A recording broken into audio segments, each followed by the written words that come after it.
Hello, this is yours truly, 50 Only. I am reviewing Tyler Perry's House of Payne, episode 22, titled Give and Take. Welcome back to my channel. So let's get right into the episode. It starts off with Aunt Ella and Miranda. They're over Aunt Ella's house and they're packing clothes for the clothing drive. And they're just having small talk, and they're talking about Miranda's reasons for being there. And Aunt Ella was letting her know, I do think you genuinely want to be here, but I also think you wouldn't mind if Calvin came over. So it was clear that Miranda is definitely hoping that Calvin will come by. And again, I feel like Miranda is in a position where she's really being desperate, and I don't understand why she keeps using Aunt Ella to get close to Calvin, because it seems to me that she does have access to Calvin and that they have a child together. So I don't really understand her thinking and why she continues to try to use Calvin's family to get to Calvin. That just makes no sense to me. So I do think that she is very desperate. And to me, desperation is not going to get you where you want to be.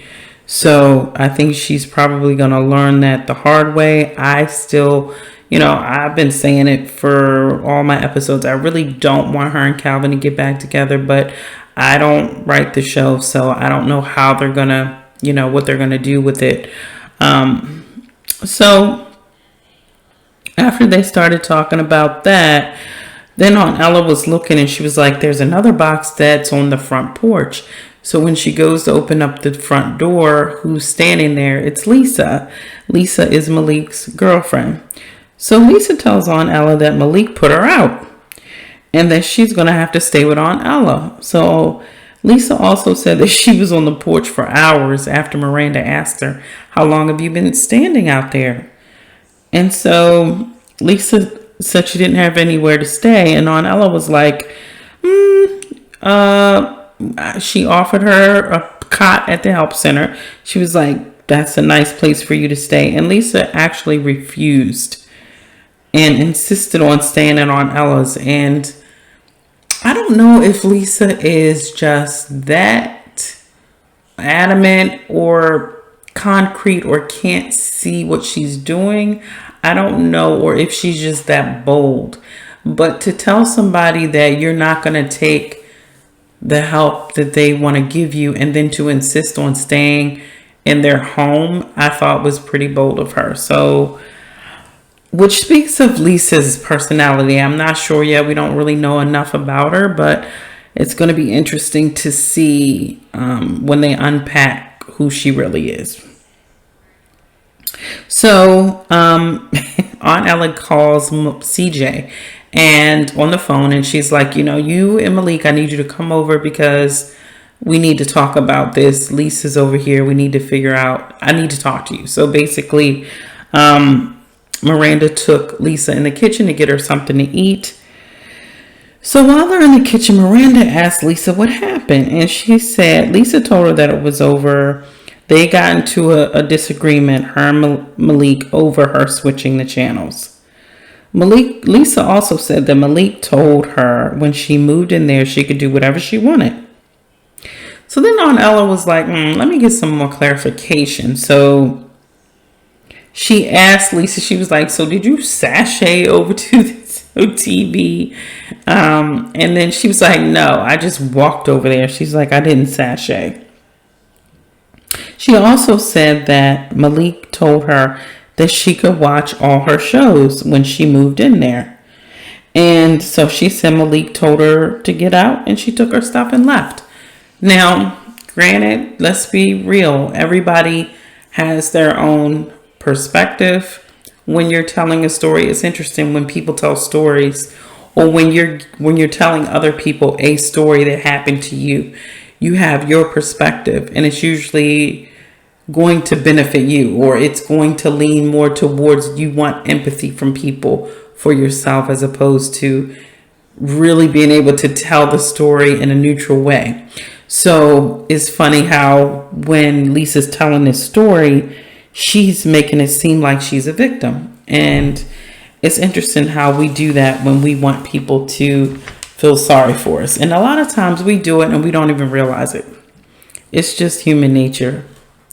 So then Ella reminded her, that, listen, when somebody is allowing you to stay in their home, like Malik and CJ are, she was like, and they're allowing you to stay there, you have to respect space.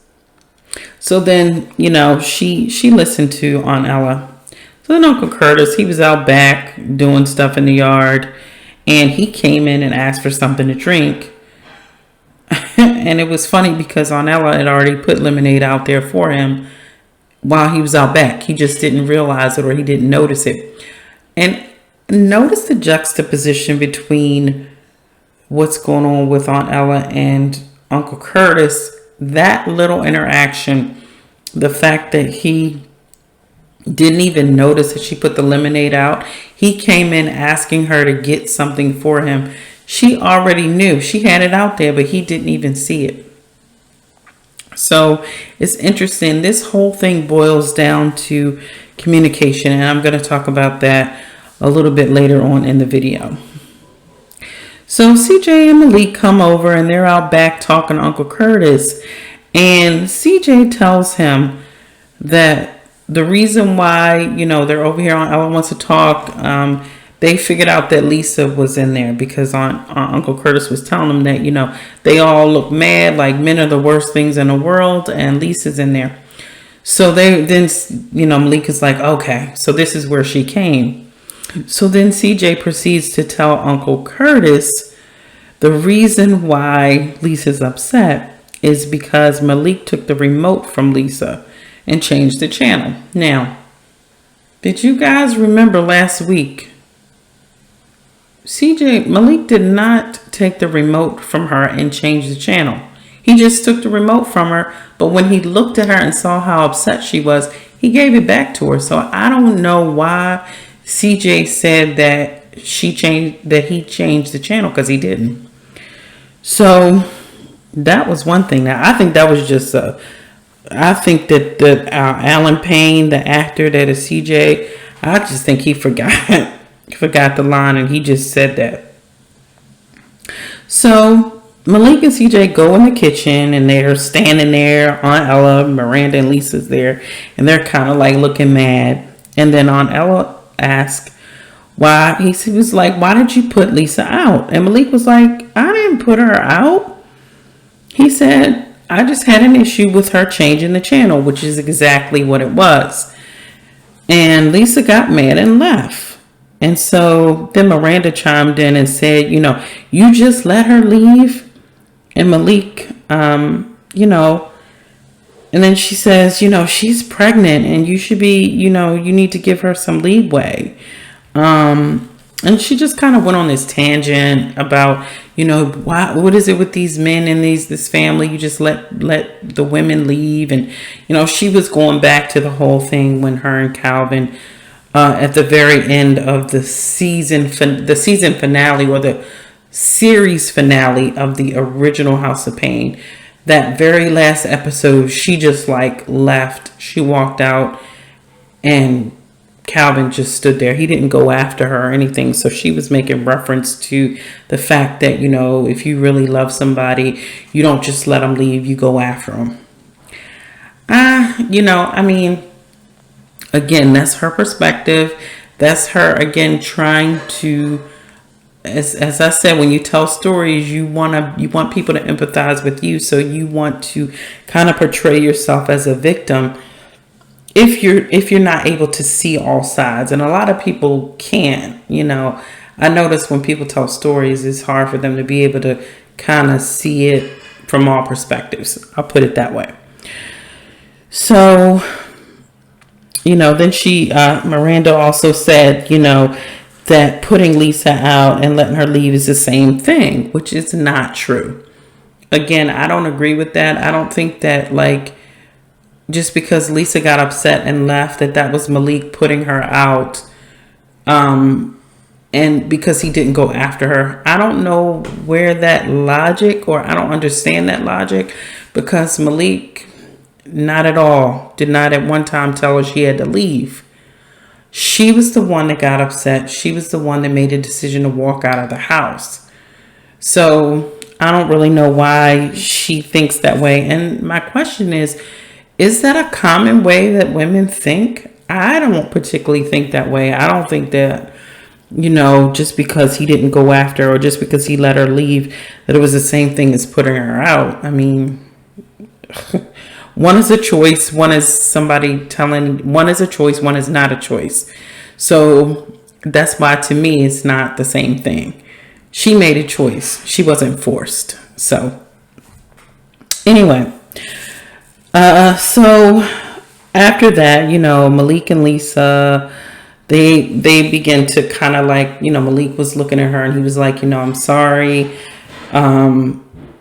That, he apologized to her, and she was like, they kind of talked a little bit. And then Aunt Ella gave him a little bit of advice. She was like, it's going to be hard because you're young. You're too young. But she said, go home and you guys need to figure it out. So then Lisa chimes in and says she didn't do anything. She's like, I didn't do anything. And Aunt Ella can see right through her. And I love, this is classic Aunt Ella. This is where I really love that she was able to, she can see through people. She has, dealt with so many issues, dealing with Calvin, dealing with, his stuff, dealing with CJ and everything he went through. Janine, everybody. She knows. She's a very wise woman. She's very perceptive. She has good intuition, and she was able to see right through Lisa. Lisa is a layered character, which I really like. It's going to be interesting to see what her history is and what's actually going on with her. I find it interesting that she's a stripper, and obviously her and Malik got together, but not necessarily that they know each other really well. And now she's carrying his baby. So it's going to be interesting because this is like a double whammy. So they're learning each other, and they also have this baby that they have to deal with as well. So it's going to be interesting to see how that happens. And just like Aunt Ella told her, she's like, I don't understand why you're so hard. You do want people to feel sorry for you. You do want empathy. You do want people to, to look at you. And so that just goes to show how Lisa has some deep-seated issues with, she's really soft underneath. She's one of those people that, for some reason she's had to build up this hard exterior to protect herself. And we don't really know why. Hopefully we'll find out in the upcoming episodes or in the next season. So that was interesting. So then Malik, they get back to Malik's home, Lisa and Malik, and she's standing in the door. He's standing in the house. She's in the doorway, and he apologizes again because, he keeps apologizing to her. And then he tells Lisa that he really loves her. And then she tells him that she loves him too. And then she asks if they can watch the show. And what I thought was really nice was how when they were sitting down, she actually recorded the game. So she was thinking about him. It's just that, in her mind, she felt like she could watch her show, and then they could watch the game later. She wasn't really thinking, that she was being rude to them. So, and then what I thought was really nice was she did talk to Malik about them needing to get to know each other. She was like, you really don't know me. We need to really be able to understand each other. And so she was like, we're going to figure this thing out together. And one thing I love about that is how Tyler is showing this young Black couple. And even though they're not married, And even though I don't really know how they met, and it doesn't really matter. The point is, I like the fact that she's not this super squeaky clean woman or young lady who comes from, money or comes from a decent home. I like that she's kind of rough around the edges. I like that she's not that typical female that most people probably think Malik would be with. And I love that Malik really, really loves her. I love that they're showing this couple, even though they're young, they're trying to figure it out. And it just goes to show because, in society, there's a picture painted of, young black people that they're either single moms that don't have any help with their kids. If, they're single mothers out here struggling and their children are just running amok and they don't have any kind of guidance. This is what the narrative out there is. And I love that Tyler is showing that there are a lot of young black couples that may not be married, may have a child together, and they're raising that child together and they're responsible parents. And I think that's what I really like that is being shown with Malik and Lisa. So kudos to Tyler for that, because you do not see that on TV. You don't see it at all. I can't even think of a show that actually showed that. So I appreciate that. The other thing that I wanted to talk about was communication. I think the basic point in this whole episode was communication and how sometimes people can have miscommunication. So we all communicate in different ways. Some people, communication is one of the most fundamental things that we do. And what you say is a vital part of any communication. But research shows that 55% of in-person communication comes from nonverbal cues, like facial expressions, your body stance or your posture, the tone of your voice, eye contact, touch. Some people touch when they talk, and just the amount of space between the two people, like how far apart you are when you're talking. So what I found in just looking at this episode is the communication. There was a big lapse in communication in terms of, what came out was, if Malik was more clear or made sure that Lisa understood what he meant when they discussed her moving in the house, she would not have had that thinking. She would have been clear about what the expectation was. Malik just basically was like, come on, you can come stay and you can watch whatever you want. And, so she's like, okay. So she's thinking that there are no rules for her. Like she can just come and she can just like turn the TV on and off when she feels like it. She doesn't have to be considerate of other people.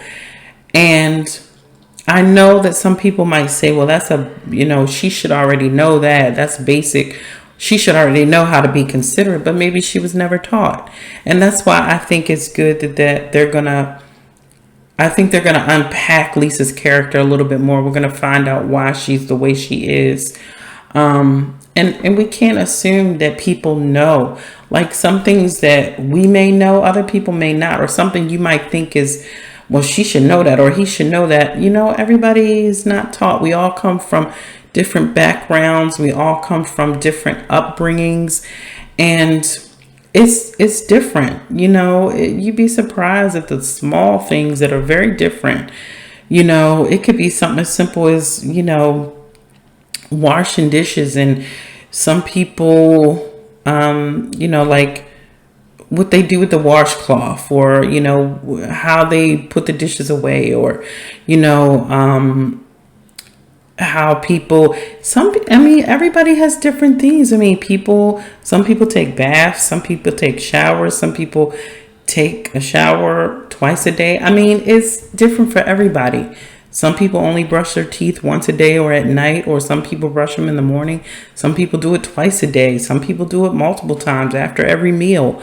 So it's just different. So upbringing has a lot to do with it. And I just think it's nice. I can't wait to see what they show, what they unpack more with Lisa.